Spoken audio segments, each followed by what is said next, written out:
Now, in the last episode, I said that it's very worthwhile to do the extra competition route, which was introduced to us after I beat the All-Girls All-Stars. And I said that the reason for that is that the extra competition route takes you all over the world. Like, in the last game, doing the extra competition route would get you to exclusive areas like the shopping area. I'm not going to really go over all of these guys' bios because they've been in the last 2 games, Brainwashing Jr High. But yeah, I said that, and it is true that also in this game, extra competition routes will get you to exclusive areas of the map which are otherwise unavailable. But I'm not actually 100% whether it's the All-Girls All-Stars route that unlocks anywhere, or if it's just this one. But you will notice by going all around the world, and I have a terrible formation right now where none of my strikers have any special moves, and I could have scored by now if I actually had someone other than Austin Hobbs at the front. Oh, whoops. Oh, well, he scored anyway. But, yeah, so All Girls All Stars, that kicks off a competition route run by Mr. Veteran. But also, if you just look carefully around the world, no, oh phew, Xavier has been healed. I was worried that I still hadn't done so since the last one. But yeah, I'm outside the FFI headquarters right now, and I just happened to find a Brainwashing Jr High representative. And yeah, this will probably unlock another match somewhere else in the overworld, and then that would be somewhere that I wouldn't have otherwise. So keep an eye out for players at all times. I have no reason to show the rest of this match because it's Brainwashing Jr High. You saw them 2 Let's Plays ago, 2 games ago. How did you deflect that without using a move? Austin Hobbs beat out that guy's goalkeeping move without even using a special. And then he just deflected Legendary Wolf. Maybe Eternal Blizzard is better. Don't you dare stop Meteor Blade. Here I was saying I didn't even need to show the rest of this match because it's unimportant. And now I'm struggling with it. There we go. We've got 2-0. Comfortably beaten Brainwashing Jr High. You don't need to see any more of this. See you at the end of it.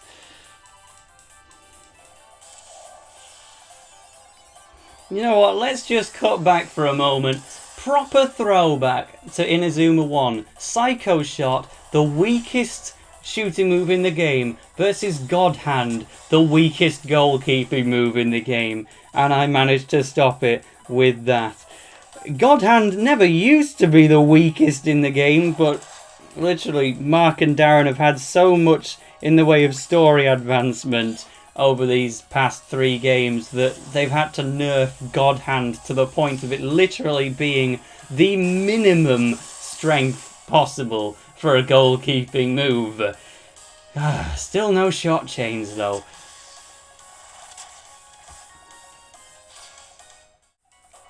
Against the goalkeeper from the final boss of the previous game, Thomas Felt, I have made it 8-0 against Brainwashing without even trying. But fair enough, we are the national team and they are not. Oh, Nathan has got the Wind God's Dance. I didn't realise he got that by level up because they make quite a big deal out of him learning the Wind God's Dance in the anime, but fair enough. Yeah, there are 2 routes on this. Somebody's at the shopping area pitch and we need to go find them, while they were here at the FF, and they'll next be in, well, the next person in the string will be in Hokkaido. So we need to actually be able to go there, which we now can, because we beat Brainwashing. I kinda think I need to go take out the shopping area thing, and in all honesty, I think I should probably just devote an episode to just touring around the country. But let's at least find out who we're going to be against. Jack says, I hope it's someone rubbish. Yeah, one of those rubbish teams they always pick to play in the World Championships. Honestly, Jack, come on you lot. Yeah, he's kind of right. And I don't know about you, but those Australian boys didn't look rubbish. Oops, did I say it again? The teams that go through to the finals will be decided in a series of qualifying rounds. All across the globe, it says, even though they're pretty much all hosted here in this Japanese building. Okay, so firstly, the Korean team, Fire Dragon, will be drawing the ticket because they've been tipped as the favourite. That just means they go somewhere on the bracket. Then Australia's going to pick to go somewhere on the bracket. Hooray! They're in 1B. That sounds very firstly. Qatar goes somewhere. Saudi Arabia goes somewhere. Inazuma National, give over. Just put us out of our misery, will you? They will be playing against Qatar. No, they're playing against Australia, obviously. And it will happen in 2 days' time. Here, Mark. This is a diagram of the draw for the qualifiers. You can kind of see there, but there is also an in-game version where I can go into the info and look at the bracket. So I'm going to do that as soon as I can, and then I want in the comments predictions from those who don't know too much, as it were, to say who will do well in the FFI bracket. I would like to know, as always, because I can never relive my first experience of this game. I can't just remember what I thought, but if we go here, FFI standings, so it's going to be Japan versus Inazuma National. No. Inazuma National versus Australia. Thailand versus Qatar. Korea versus Uzbekistan. And China versus Saudi Arabia. And so, I want to know who's going to win round 1. Japan or Australia, Thailand or Qatar, etc, etc. Leave in the comments below, unless you already know the outcome. That would kind of spoil it. So, we're supposed to go back to Raimon and start training, but instead, one of the most popular episodes of Let's Play Inazuma 11 2 was actually the episode where I toured around the shopping area because people didn't know how to unlock it. And so people referred to my video for help, and so I'm going to make this one of those episodes. This is how you go to Hokkaido in this game, and I still love all of the accents here. Not only that, but we get a goalkeeping move, Whirlwind, and a bottle of water. I'm also going to use a capsule machine for the first time because there's no players. Yeah, I need to have actually had some random encounters before it works. You can't just pull someone that you've never heard of. So yeah, they include almost the entirety of Hokkaido, and you can completely overlook it. If you didn't play against Brainwashing Jr High, you would not unlock this place at all, which has moves like Eternal Blizzard available to purchase as a move manual. In fact, I want Land of Ice. That's a very fun move which is going to be fitting for somebody. I will... let's give that to someone now. I've made up my mind. Killer Slide is always a foul. I have to see this guy figure skating. Well done, Stonewall. You've now got Land of Ice. I can't wait to see it. So, yeah, this is just a spin-off episode where I'm not going to be advancing the story anymore. So if that's not for you, feel free to tune away now. But I'm just going to relax here and have a look around Hokkaido because I really like this place. And I'm sure some people will need the advice. But there is one bad thing I must point out. In Inazuma 11 2, you could walk to the left and there'd be a Christmas tree, and there was like a dating couple there who couldn't find each other even though they were less than a meter apart. But yeah, you don't get to go everywhere from the past game. They still have a few cuts here and there. For example, that Christmas tree screen is now gone. But the bear isn't! Look after Sean, won't you? I wouldn't want to miss out on the chance to eat him after all these... The bear is one of the best Inazuma 11 characters because he is in this game because he wants to eat Sean Frost. And what we just got out of a move manual is Todd Ironside's signature move. Can you see why I thought he was a slightly strange choice for the team? I don't need to cut out random encounters because there's some very nice people in Hokkaido. I've always thought they had some of the most scenic people to look at. I mean, I'm going to beat them quite easily with Tsunami Boost. I'll skip the animation because I will be using Tsunami Boost a lot in this game. It's a long shot and those are very dependable. Okay, I'll cut out all the other random encounters. But if we're going to Hokkaido, do you think you might be able to guess who I'm going to be playing football with next? Gee, who could be next on the route? Well, we need to actually get there first. Yeah, they've cut out that long winding road, which, to be honest, I'm quite relieved about. I didn't want to do that long winding road again. Yes, of course, this place will give me an opportunity to play against Alpine Jr High, even though literally in the last episode we were playing against a defender from their team. But first I need to heal, and meanwhile, what a nice pun! Flo Nighting! We have basically got Flo Nightingale on our team now. She's an Alpine defender.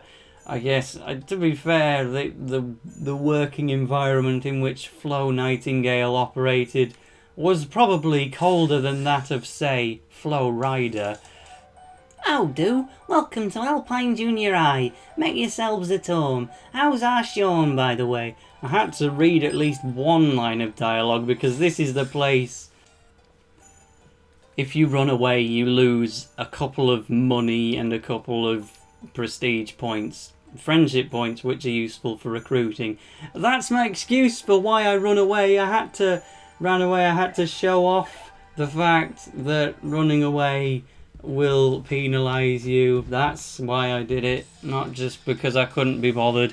Let's play against Alpine, sort of. I'm obviously not going to show this whole match, but if you want to actually recruit players from Alpine, for example, to be on your team, you will need to beat them in this extra competition route first.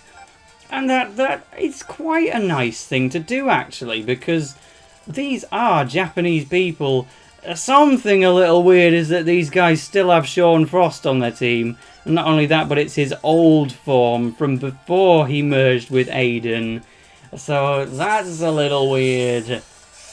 But yeah, if you want to recruit anyone from these Japanese teams from the last game to be on your team and represent the world, that's your choice. You can do it. I could get, say, Kleimstein from this team, and he could represent Japan if I so wanted him to. He won't have any dialogue in the game, but he'll be there in spirit, playing the matches. And I don't know what I want to do, really, because I want to make sure all of the story-relevant characters get their time in the sun, but I don't want my team to just literally be the story-required 16. I'm definitely going to have at least some optional players on my team, but not too many, because, you know, we are watching the journey of Inazuma National throughout the story. I still want Inazuma National to take part. So, perhaps won't be recruiting from Alpine, but it's just really nice that if you want to get someone that you like from the past game on your team right away, you can do that. For example, in Hokkaido, in Inazuma 11 2's Let's Play, I really wanted Caden Soundtown on my team, and in fact, I honestly think he should have been an actual candidate for Inazuma National in this game. If I wanted Caden Soundtown on my team, I could go and get him. But that's enough talking, because this is an optional match which I don't need to show. And that's it, 7-0 over Alpine. Obviously these matches are not going to be particularly difficult for the national team, but they're worth doing because it means that you can recruit Yeah, just ignore Sean from the past there. It means you can recruit any of these players for the national team within literally the second chapter of the game. And now we get to go to Nara next. Like, I really wanted to use that guy, as I was saying before, Soundtown, in the last Let's Play, and I did, but I could only do that at pretty much the very end of the game, so we didn't get to see him for very long, and it doesn't appear that Nara has unlocked, so I think what we need to do is instead go to the shopping area and play that optional team. So let me just find them. Yes, I figured it would be here. Farm Junior High are waiting in the shopping area, so they are the first match of the other competition route. So I'm going to give them another off-screen battering with no one to talk to and 60 solid minutes of in-game playtime by myself, just to unlock wherever the next area is. Oh, you know what? Bugger it. Here's Todd's shot. Todd's first shot in the Let's Play. He and Hurley are the two people with long shots at the moment. This team were famous for their defense in the first game, and so they can be the first people to show off shot blocking. Supreme Spin! Did not stop the shot, but it weakened it, so this goalkeeper will comfortably be able to stop it with Woodchopper. But regardless, I'm going to win, so I'll see you when I do that.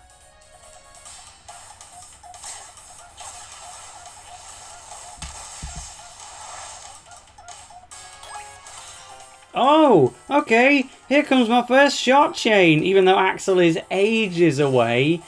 Astro Break will chain with Fire Tornado to not even make... Yeah, that's something else I forgot about. If a goalkeeper tries to shop a shot chain, there will be a special animation, which you almost never see in this game. Because usually if you manage to pull off a shot chain, the goalkeeper's probably going to try and stop it with a special move, which will look just the same. But if they try to stop it normally, that's what you'll see, which is fairly different. And that's all she wrote. 6-0 in favour of Inazuma National. Now, the final thing I've neglected to mention about extra competition routes is, see those ×2 logos? Yeah, if you win a match in an extra competition route, at least 5-0, they will award you double experience points. And it also gets you an S ranking on this menu. And if you see at the end, those gold treasure chests can only be unlocked if you S rank every match.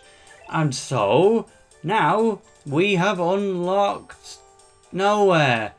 I guess that's as much as we can do for now. I better have a look at this robot in Raimon Jr High to see if I can progress any further. Having a quick look at Mr. Firewill's thing, you only need to beat the All Girls and then 2 other teams to claim a reward on this side. It won't be a very good reward, I can say that easily enough, but that's worth keeping in mind. This is the robot that's being referred to, which allows you to check your progress.